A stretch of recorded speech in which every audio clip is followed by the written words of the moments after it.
سورۃ یونس۔ بسم اللہ الرحمن الرحیم۔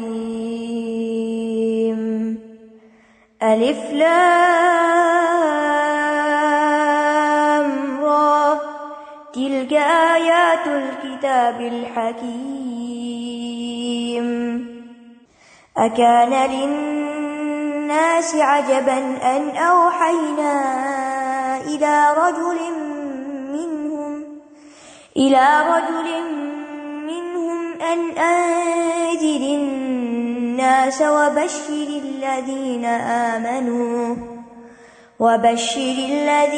آمنوا أن لهم قدم صدق عند ربهم قال الكافرون إن هذا لساحر مبين۔ واصلہ بن اسقر رضی اللہ عنہ سے روایت ہے کہ نبی صلی اللہ علیہ وسلم نے فرمایا، مجھے تورات کی جگہ 7 ابتدائی طویل صورتیں دی گئیں اور مجھے زبور کی بجائے 100 آیات والی صورتیں دی گئیں، اور سورۃ یونس 100 آیات والی صورتوں میں سے ہے۔ بسم اللہ الرحمن الرحیم۔ الف لام را تلک آیات الکتاب الحکیم۔ الف لام را، یہ حکمت والی کتاب کی آیات ہیں، یعنی قرآن حکمت سے لبریز کتاب ہے، اچھے اخلاق کی طرف دعوت دیتا ہے اور برے اخلاق سے روکتا ہے۔ کعب رضی اللہ عنہ کہتے ہیں، قرآن کو لازم پکڑ لو کیونکہ وہ عقل کی تیزی، حکمت کی روشنی اور علم کا سرچشمہ ہے۔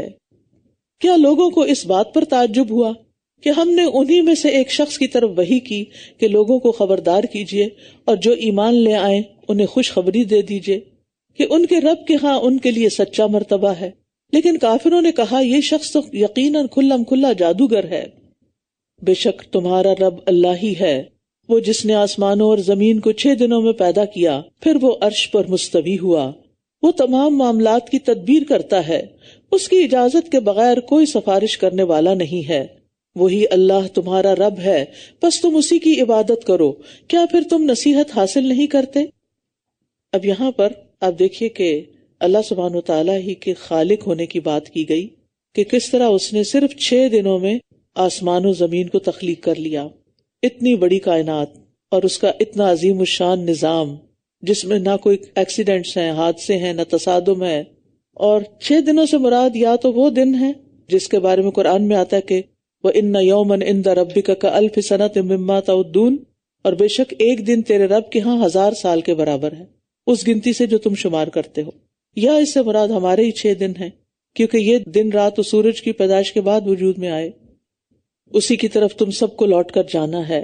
اللہ کا وعدہ سچا ہے، بے شک وہی پیدائش کی ابتدا کرتا ہے، پھر وہی اسے دوبارہ لوٹائے گا تاکہ وہ ان لوگوں کو انصاف کے ساتھ بدلہ دے جو ایمان لائے اور انہوں نے نیک عمل کیے، اور جن لوگوں نے کفر کیا ان کے لیے سخت گرم پانی کا پینا ہے اور دردناک عذاب ہے، اس لیے کہ یہ کفر کرتے تھے۔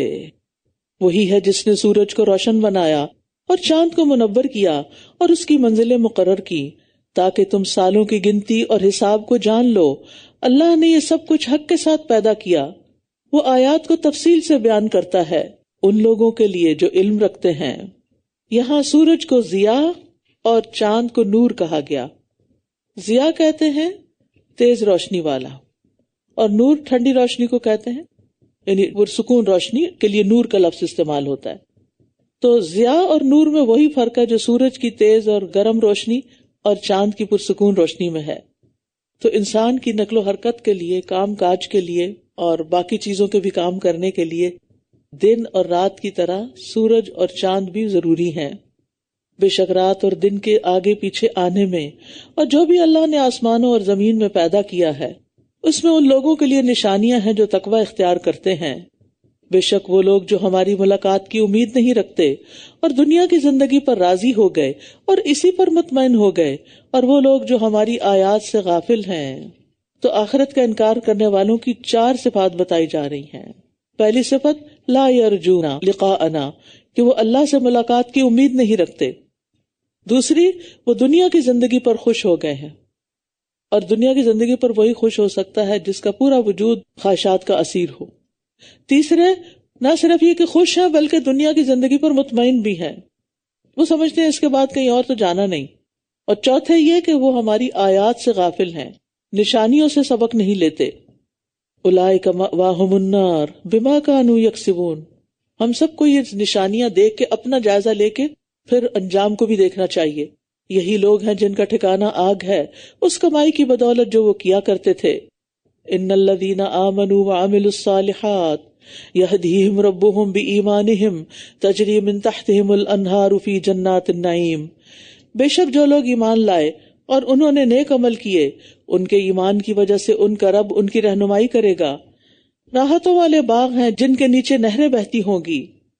یعنی اللہ سبحانہ وتعالی ایمان اور عمل صالح کرنے والوں کو ان کے ایمان کی وجہ سے دنیا میں صراط مستقیم عطا کرے گا، سیدھے رستے کی طرف چلنے کی توفیق دے گا، اور پھر قیامت کے دن جنت کی طرف جانے کا رستہ دکھا دے گا، پل صراط کو آسانی سے پار کرا دے گا۔ ابن جریج کہتے ہیں اس آیت کے بارے میں کہ جب ایسا انسان اپنی قبر سے اٹھے گا تو اس کا عمل اس کے لیے ایک اچھی شکل و صورت اور اچھی خوشبو کی شکل میں سامنے آئے گا، وہ اپنے ساتھی کے گلے ملے گا، عمل اس کا اسے تمام بھلائیوں کی خوشخبری دے گا۔ وہ اس سے کہے گا تم کون ہو؟ وہ کہے گا میں تمہارا عمل ہوں، تو وہ اس کے آگے آگے روشنی کرے گا یہاں تک کہ جنت میں لے جائے گا، جنت میں جانے تک اس کے لیے روشنی کر رہا ہوگا، اور یہ اس کا اپنا عمل ہوگا۔ جتنا اچھا عمل ہوگا اتنی ہی بڑی روشنی، اور کافر کے لیے اس کا عمل بری شکل اور بدبودار صورت میں متشکل ہوگا، وہ اپنے مالک سے چمٹ جائے گا اور چمٹا ہی رہے گا یہاں تک کہ اسے جہنم میں لے جا پھینکے۔ اسی طرح انسان کے نیک اعمال قبر میں بھی اس کے ساتھ ہوں گے۔ نبی صلی اللہ علیہ وسلم نے فرمایا مومن کی مثال اور موت کی مثال اس شخص کی طرح جس کے 3 دوست ہوں، ان میں سے ایک اس کا مال ہو، وہ کہے اپنی چاہت کے مطابق لے لو، دوسرا کہے میں تیرے ساتھ ہوں، جب تو مر جائے گا تو میں تجھ سے جدا ہو جاؤں گا، تیسرا کہے میں تیرے ساتھ ہوں اور تیرے ساتھ ہی نکلوں گا۔ پہلا دوست مال ہے، دوسرا اس کی آل اولاد ہے، تیسرا اس کا عمل ہے، صرف عمل ہے جو ساتھ جائے گا اور ساتھ رہے گا۔ اسی طرح ایک اور روایت میں آتا ہے کہ مردے کے پاس قبر میں ایک آدمی ایسا آتا ہے جس کا چہرہ انتہائی خوبصورت، اس کے کپڑے انتہائی خوبصورت ہیں اور اس سے بہت اچھی خوشبو آتی ہے۔ وہ کہتا ہے تو خوشخبری پا اس چیز کی جو تجھے خوش کر دے، یہ تیرا وہ دن ہے جس کا تجھ سے وعدہ کیا جاتا تھا۔ وہ فوت شدہ آدمی اس سے کہتا ہے بشرک اللہ بخیر، اللہ تجھے بھی خیر کی بشارت دے، تو کون ہے؟ تیرا چہرہ کتنا مبارک ہے، تو خیر لے کر آیا ہے۔ وہ کہتا ہے میں تیرا نیک عمل ہوں۔ اللہ کی قسم جو کچھ میں جانتا ہوں وہ یہ ہے کہ تو اللہ کی اطاعت میں بڑی جلدی کرتا تھا اور اللہ کی نافرمانی میں بہت ہی سست تھا، یہ اس کا بدلہ ہے۔ عمل کہے گا نیکی میں تو جلدی کرتا تھا اور نافرمانی میں پیچھے رہتا تھا۔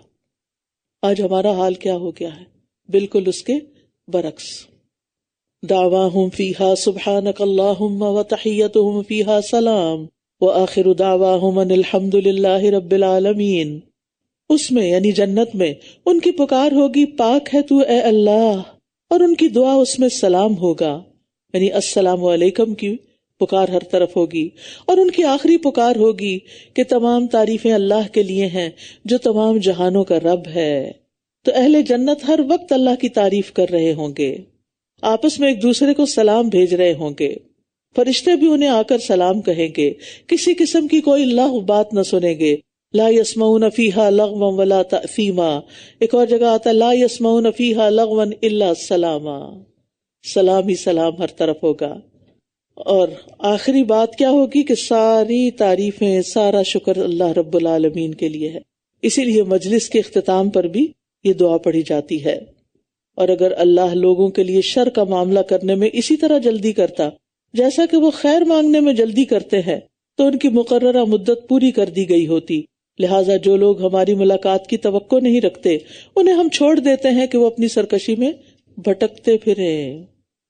ایک مطلب تو یہ ہے کہ جس طرح انسان خیر طلب کرنے میں جلدی کرتا ہے، اسی طرح شر طلب کرنے میں بھی کبھی وہ جلدی کرتا ہے۔ پیغمبروں سے کہتا ہے اگر تم سچے ہو تو عذاب لے آؤ، اور کبھی دنیا کی زندگی سے تنگ ہوتا ہے تو انسان اپنے لیے، بچوں کے لیے بد دعا کر دیتا ہے، تو اس کے نتیجے میں دعا اگر قبول ہو جاتی ہے تو انسان کا خاتمہ ہو جاتا ہے، یا پھر اولاد اس کے ہاتھ سے چلی جاتی ہے۔ تو اس لیے انسان کو دعا مانگتے ہوئے سوچ سمجھ کے مانگنی چاہیے کہ میں کیا مانگ رہا ہوں۔ اور جب انسان کو کوئی تکلیف پہنچتی ہے تو وہ ہمیں اپنی کروٹ پر لیٹے ہوئے یا بیٹھے ہوئے یا کھڑے ہوئے پکارتا ہے، پھر جب ہم اس سے اس کی تکلیف ہٹا دیتے ہیں تو وہ منہ موڑ کر یوں چل دیتا ہے گویا اس نے کسی تکلیف میں جو اسے پہنچی تھی ہمیں پکارا ہی نہ تھا۔ اس طرح حد سے گزرنے والوں کے لیے خوبصورت بنا دیا گیا جو کچھ یہ کیا کرتے تھے۔ تو یہاں اکثر انسانوں کی حالت بتائی جا رہی ہے، اور بعض اوقات اللہ کے ماننے والے بھی اس کوتاہی کا ارتکاب کرتے ہیں۔ یعنی مصیبت کے وقت خوب اللہ اللہ ہوتا ہے، دعائیں کی جاتی ہے، توبہ استغفار کا اہتمام کیا جاتا ہے، لیکن جب اللہ تعالیٰ مصیبت کا کڑا وقت نکال دیتے ہیں تو پھر بارگاہ الہی میں دعا کرنے اور گڑ گڑانے سے غافل ہو جاتے ہیں، اور پھر اگر وہ اس مشکل سے نکل چکے ہوں تو اللہ کا جو اصل محسن ہے اس کا شکر بھی ادا نہیں کرتے۔ اول تو یہ ہے کہ دعا کرنے میں ہمیں یہ ہوتا ہے کہ اچھا ابھی کتنی دعائیں ہیں، کتنا، اور قرآن پڑھتے ہیں تو ورقے گنتے رہتے ہیں، دعاؤں کی کوئی کتاب پڑھتے ہیں تو دیکھتے رہتے ہیں اچھا کون سے نمبر پہ پہنچے ہیں، باقی کتنا ہے۔ تو بات یہ ہے کہ انسان یعنی تکلیف آئے تو اللہ سے مانگنے میں بھی سستی سے کام لیتا ہے۔ یعنی یہ جب دعا اور قرآن کی مثال میں نے دی، یعنی جب کوئی تکلیف آتی ہے تو یہی چیزیں ہمارے کام آتی ہیں، دعائیں کام آتی ہیں، دل پریشان ہو تو قرآن کا پڑھنا کام آتا ہے۔ تو پھر اس میں جلدی کس بات کی کہ کتنے دن کا وظیفہ ہے اور کتنے دن پڑھنی ہوگی دعا، اور کب تک یہ کام کرنا ہوگا، کب میری مصیبت آسان ہوگی۔ دعائیں قبول ہوتی ہیں جب تک انسان جلد بازی نہ کرے، اور پھر جب دعائیں قبول ہو جاتی ہیں تو کچھ لوگ انتہائی ناقدرے ناشکرے ہوتے ہیں، ان کو اللہ کا شکر ادا کرنے کی بھی توفیق نہیں ہوتی۔ لیکن یاد رکھیے جو خوشحالی میں اللہ کو یاد رکھتا ہے اللہ تکلیف میں اس کو یاد رکھتا ہے۔ اور یقیناً ہم نے تم سے پہلے کئی امتوں کو ہلاک کر دیا جب انہوں نے ظلم کیا، حالانکہ ان کے پاس ان کے رسول واضح دلائل کے ساتھ آئے تھے، وہ ایسے نہ تھے کہ ایمان لے آتے۔ ہم مجرم قوم کو اسی طرح بدلہ دیتے ہیں، پھر ان کے بعد ہم نے تمہیں زمین میں جانشین بنا دیا تاکہ ہم دیکھ لیں کہ تم کس طرح کے عمل کرتے ہو۔ اور جب ان پر ہماری واضح آیات پڑھی جاتی ہیں تو وہ لوگ جو ہماری ملاقات کی امید نہیں رکھتے وہ کہتے ہیں کہ اس کے علاوہ کوئی اور قرآن لے آؤ یا اسی کو بدل دو۔ کہہ دیجئے میرے لیے ممکن نہیں کہ میں اسے اپنی طرف سے بدل دوں، میں تو صرف اسی چیز کی پیروی کرتا ہوں جو میری طرف وحی کی جاتی ہے۔ اگر میں نے اپنے رب کی نافرمانی کی تو بے شک میں ایک بڑے دن کے عذاب سے ڈرتا ہوں۔ اور یہ بھی لوگوں کا حال ہے، خود نہیں بدلتے قرآن کو بدل دیتے ہیں۔ وہ چاہتے ہیں کہ اللہ کے دین کی اطاعت کریں لیکن پورے کے پورے اسلام میں داخل نہیں ہوتے۔ کہہ دیجئے اگر اللہ چاہتا تو میں اس قرآن کو تم پر نہ پڑھتا اور نہ وہ تمہیں اس کی خبر دیتا، یعنی اللہ تعالیٰ بھیجتا بھی نہ تمہارے پاس۔ اس سے پہلے بھی تو میں تمہارے درمیان ایک عمر بسر کر چکا ہوں، کیا پھر بھی تم عقل سے کام نہیں لیتے؟ یعنی سارا معاملہ اللہ کی مشیت پر موقوف ہے، وہ چاہتا تو میں نہ تمہیں پڑھ کر سناتا نہ تمہیں کوئی اس کی اطلاع دیتا اور نہ میں تمہیں اس کے بارے میں کچھ بھی بتاتا۔ یہ تو اللہ نے مجھے یہ کلام دیا ہے اور میرے ذمے لگایا ہے کہ میں اسے تم تک پہنچاؤں، تو اس لیے صبر کے ساتھ اس کو سنتے جاؤ اور عمل کرتے جاؤ، کیونکہ نجات کا انحصار اسی پر ہے۔ پھر اس سے بڑا ظالم کون ہے جو اللہ پر جھوٹ گھڑے یا اس کی آیات کو جھٹلائے؟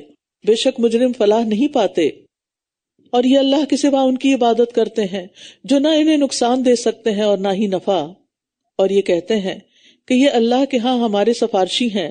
کہہ دیجئے کیا تم اللہ کو اس چیز کی خبر دیتے ہو جسے نہ وہ آسمانوں میں جانتا ہے اور نہ زمین میں؟ وہ پاک اور بلندتر ہے اس سے جو بھی یہ شریک ٹھہراتے ہیں۔ مشرکین جو تھے وہ اللہ کے ساتھ دیگر معبودوں کو پکارتے تھے، یعنی اللہ کی عبادت بھی کرتے اور کچھ اور ہستیوں کو بھی غائبانہ طور پر پکارتے تھے۔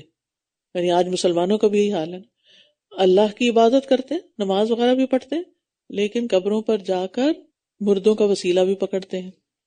اچھا مشرکین کیا کہتے تھے؟ ہم انہیں اللہ نہیں مانتے، بس یہ اللہ سے ہمارے کام کروا دیتے ہیں، اس لیے ہم نے ان کا دامن پکڑ لیا۔ کیوں؟ کیونکہ اللہ کی ہاں ان کی سفارش رد نہیں ہوتی۔ لیکن بات یہ ہے کہ اللہ تعالیٰ کیا بتاتے ہیں کہ وہ انہیں نہ کوئی فائدہ پہنچا سکتے نہ نقصان، کیونکہ اصل معاملہ تو اللہ کے ہاتھ میں ہے۔ اور تمام لوگ ایک ہی امت تھے، پھر انہوں نے باہم اختلاف کیا، اور اگر آپ کے رب کی طرف سے ایک بات پہلے سے طے نہ کی جا چکی ہوتی تو یقیناً ان کے درمیان اس معاملے میں فیصلہ کر دیا جاتا جس میں یہ اختلاف کر رہے ہیں۔ اور یہ کہتے ہیں اس رسول پر اس کے رب کی طرف سے کوئی نشانی کیوں نہ اتاری گئی؟ تو کہہ دیجئے بے شک غیب تو اللہ ہی کے لیے ہے، پس تم انتظار کرو، میں بھی تمہارے ساتھ انتظار کرنے والوں میں سے ہوں۔ اور جب ہم لوگوں کو رحمت کا مزہ چکھاتے ہیں اس مصیبت کے بعد جو انہیں پہنچی تھی، تو وہ فوراً ہی ہماری آیات کے بارے میں چالیں چلنے لگتے ہیں۔ کہہ دیجئے اللہ چال چلنے میں زیادہ تیز ہے، بے شک ہمارے بھیجے ہوئے فرشتے لکھ رہے ہیں جو چالیں تم چل رہے ہو۔ مصیبت کے بعد نعمت کا کیا مطلب ہے؟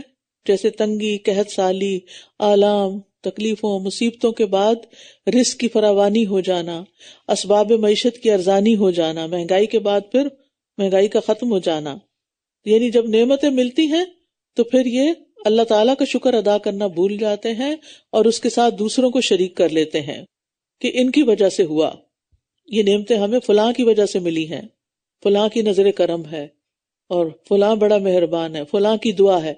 اچھا یہ جملہ بھی ذرا سوچ سمجھ کے بولی، فلاں بزرگ کی دعا ہے اس کو۔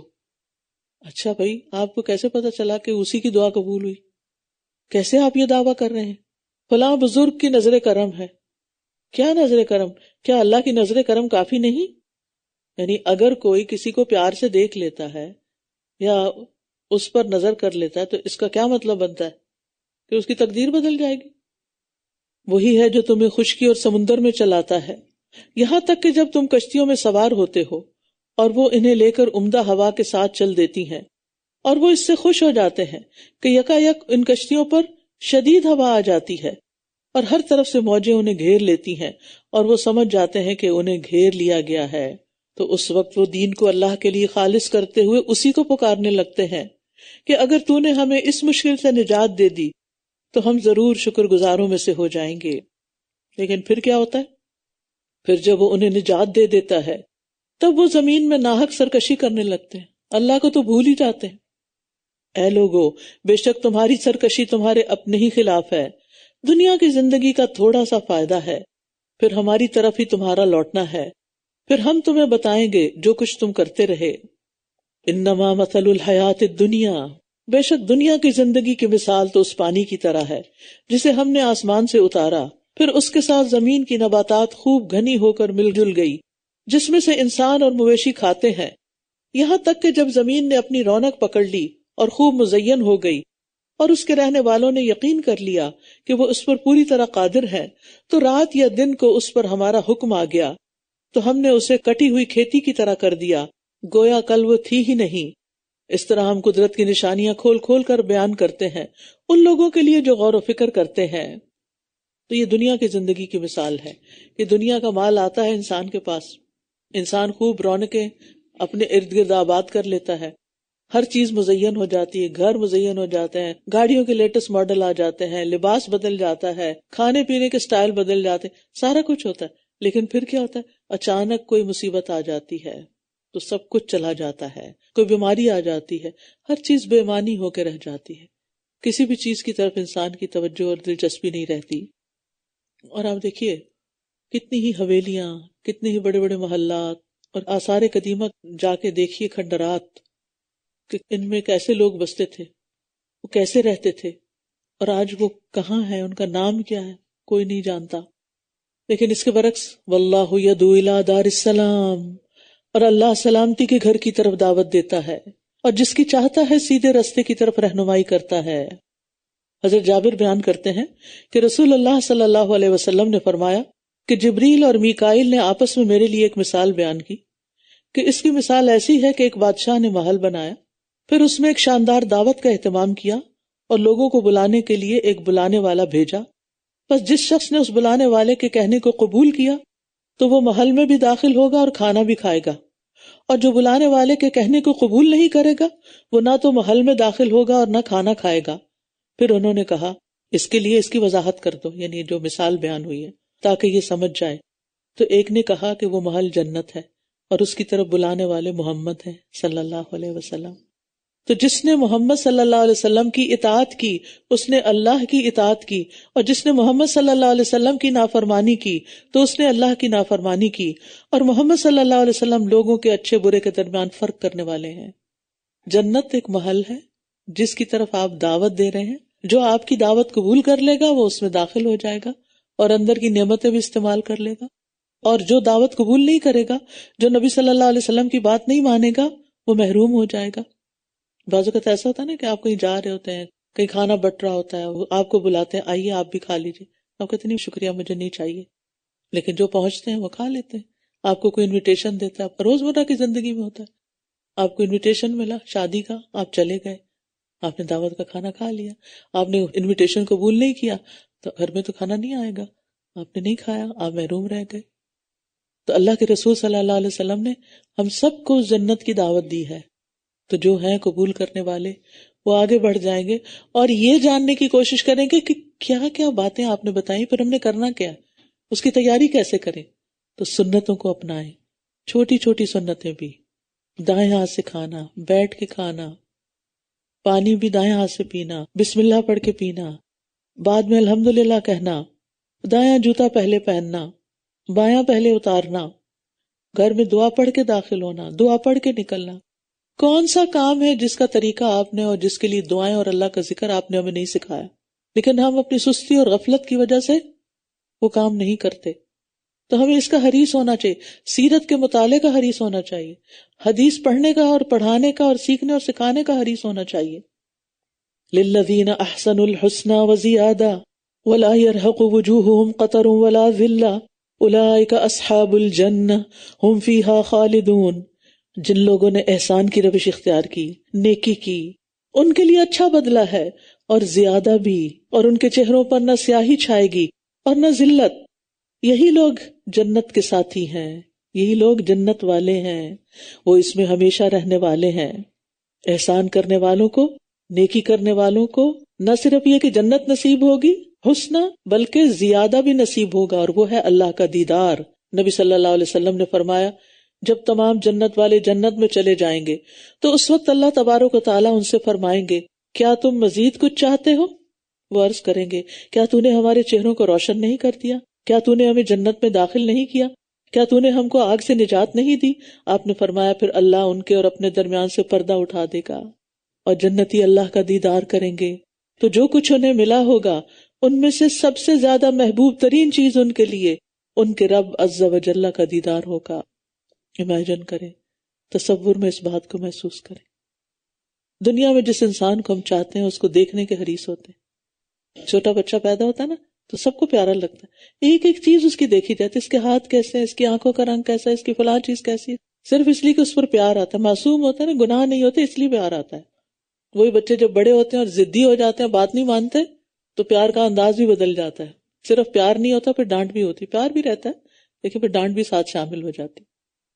تو جس کو اللہ سے محبت ہے پھر ہو نہیں سکتا کہ وہ نیک اعمال نہ کرے. وَيُطْعِمُونَ الطَّعَامَ عَلَى حُبِّهِ مِسْكِينًا وَيَتِيمًا وَأَسِيرًا إِنَّمَا نُطْعِمُكُمْ لِوَجْهِ اللَّهِ. اللہ کا دیدار کے لیے کر رہے ہیں سب کچھ. لَا نُرِيدُ مِنْكُمْ جَزَاءً وَلَا شُكُورًا، نہ بدلہ چاہیے نہ شکریہ، شکریہ بھی نہیں چاہیے، کچھ بھی نہیں چاہیے. تو جو اللہ کا چہرہ دیکھنا چاہتا ہے اس کو صرف اللہ ہی کی خاطر نیک کام کرنے چاہیے، اور اس چیز کا شوق بھی رکھنا چاہیے، اس کا انتظار بھی کرنا چاہیے، اور اس کی دعا بھی کرنی چاہیے.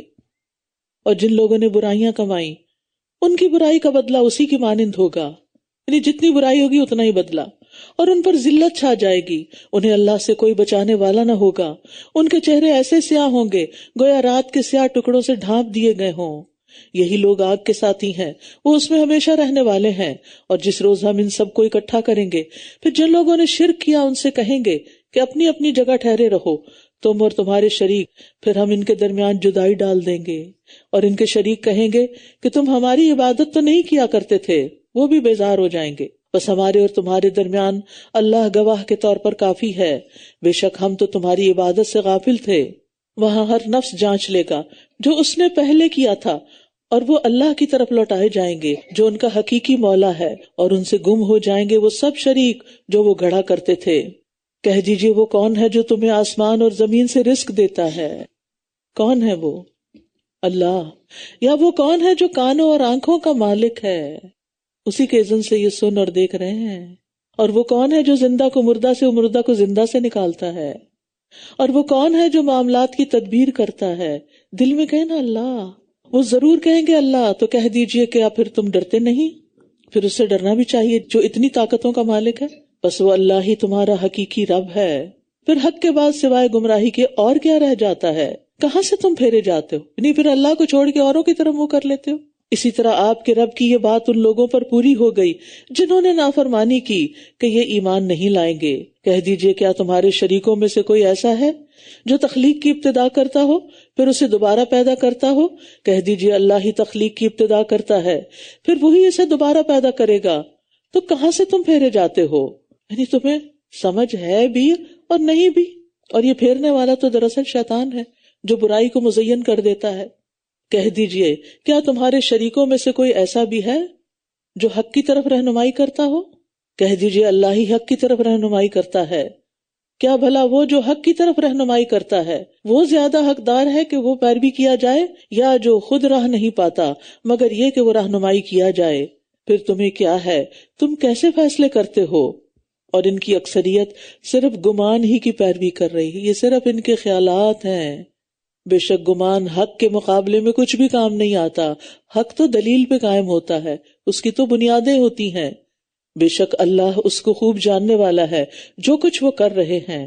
لیکن بات یہ ہے کہ لوگ صرف اوہام اور خیالات اور ظن و گمان کی پیروی کرنے لگتے ہیں، جو سنتے ہیں جو دیکھتے ہیں بغیر کسی تحقیق کے اس پر عمل شروع کر دیتے ہیں۔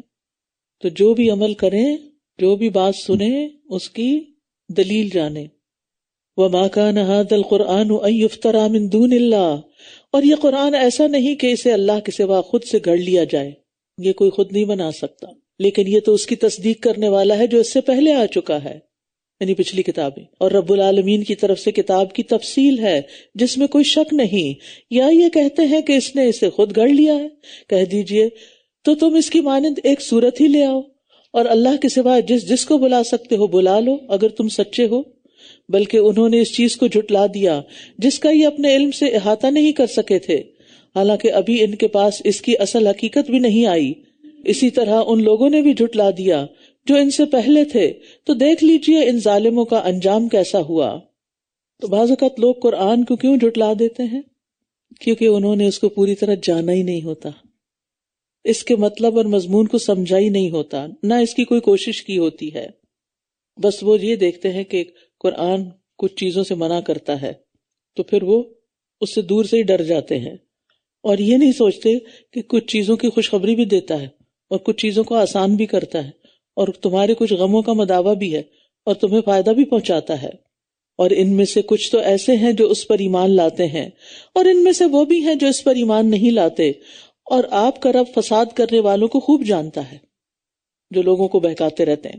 اور اگر یہ آپ کو جھٹلائیں تو کہہ دیجئے میرا عمل میرے لیے اور تمہارا عمل تمہارے لیے ہے، تم اس سے بری ذمہ ہو جو میں کر رہا ہوں، اور میں اس سے بری ذمہ ہوں جو تم کر رہے ہو۔ اور ان میں سے کچھ ایسے ہیں جو آپ کی طرف کان لگاتے ہیں، کیا پھر آپ بہروں کو سنائیں گے اگرچہ وہ کچھ بھی نہ سمجھتے ہوں؟ یعنی کچھ لوگ قرآن سن کر بھی فائدہ نہیں اٹھاتے، سنتے ہیں فائدہ نہیں اٹھاتے کیونکہ عقل سے کام نہیں لیتے۔ ایک مرتبہ نبی صلی اللہ علیہ وسلم نے منبر پر یہ بات ارشاد فرمائی، تم رحم کرو تم پر رحم کیا جائے گا، تم معاف کرو اللہ تمہیں معاف کر دے گا۔ ہلاکت ہے ان لوگوں کے لیے جو صرف باتیں سنتے ہی ہیں، سن لیجیے اچھی طرح، ہلاکت ہے ان لوگوں کے لیے جو صرف باتیں سنتے ہی ہیں، صرف سنتے رہتے ہیں بس۔ ہلاکت ہے ان لوگوں کے لیے جو اپنے گناہوں پر جانتے بوجھتے اصرار کرتے ہیں اور ڈٹے رہتے ہیں، یعنی سن کے بھی عمل نہیں بدلتے۔ اللہ تعالیٰ ہمیں اس سے محفوظ رکھے۔ اور ان میں سے کچھ ایسے ہیں جو آپ کی طرف دیکھتے ہیں، کیا پھر آپ اندھوں کو راہ دکھائیں گے اگرچہ وہ کچھ بھی نہ دیکھتے ہوں؟ یعنی بصیرت کی نظر سے نہ دیکھنے والا کچھ سمجھ بھی نہیں سکتا۔ آپ دیکھیے کہ یوں لگتا ہے جیسے اللہ سبحانہ وتعالیٰ ان کی ہدایت نہیں چاہتا، ایسی بات نہیں ہے۔ جب مریض علاج کرانے پر سنجیدہ نہ ہو، ڈاکٹر کے بتائے ہوئے نسخے کی پرواہ نہ کرے، نظر انداز کر دے، تو پھر کیا ڈاکٹر اسے خود کال کر کے بلائے گا، آؤ میں تمہارا علاج کروں؟ اس کے پیچھے لگے گا؟ نہیں۔ تم نہیں چاہتے اپنا علاج، تم نہیں چاہتے ٹھیک ہونا، تم روٹھے ہم چھوٹے، تو ہمیں کیا پرواہ؟ تو جو خود ہدایت نہیں چاہتا پھر اللہ تعالیٰ زبردستی اس کو نہیں ٹھونستا ہدایت کہ نہیں تم ہر صورت میں ہدایت حاصل کرو۔ بس اللہ سے توفیق مانگنی چاہیے کہ اللہ جو بات نیکی کی ہم سنیں ہمیں اس پر عمل کی توفیق بھی دے دے، ہمارا دل کھول دے،